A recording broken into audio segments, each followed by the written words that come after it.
Happy Sankranti sir. Happy Sankranti. Happy Sankranti మీకు and ప్రేక్షకులందరికీ. Sir ఇప్పుడు సంక్రాంతి టైంలో చాలా మంది చైనీస్ మాంజా యూజ్ చేస్తున్నారు సార్. జస్ట్ ఇప్పుడు మేము వచ్చేటప్పుడు మా గొంతులే పడుతుండే మాంజా. సో జస్ట్ బాలాజీ దేవాల మిస్ అయిపోయినాం, బతికిపోయినాం సార్. సో మీరు అడ్వైజ్ ఏం చేయాలనుకుంటున్నారు సార్ అందరు? సో మన తెలంగాణ గవర్నమెంట్ కానీ, ఎనీ ఫిలిం ఫెటర్నిటీ కానీ, ఎనీ స్పోర్ట్స్ నుంచి ఉండే ఫెటర్నిటీస్, ఎవరైతే సెలబ్రిటీస్ ఉన్నారో అందరూ ప్రేక్షకులకి అండ్ మన ప్రజలందరికీ ఇస్తున్న మెసేజ్ ఏంటంటే, ఈ చైనా మాంజాకి ఏదైతే వాళ్ళు తయారు చేసేటప్పుడు ఆ సీసం ని యాడ్ చేస్తున్నారో దానివల్ల పిల్లలందరూ ఆడుకొని అది ఎప్పుడైతే కట్ అయ్యి మాంజా ఎవరికన్నా తగిలితే చాలా కేసెస్ చూసాము.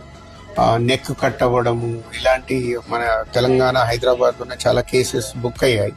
సో దయచేసి ఎవరు కూడా ఈ చైనాకు సంబంధించిన ఈ కాంచుతో తయారు చేసిన మాంజాని వాడకుండా న్యాచురల్ గా తయారవుతున్న మాంజాని వాడుతూ మీరు ఈ సంక్రాంతిని ఎంజాయ్ చేయాలని కోరుకుంటున్నాము.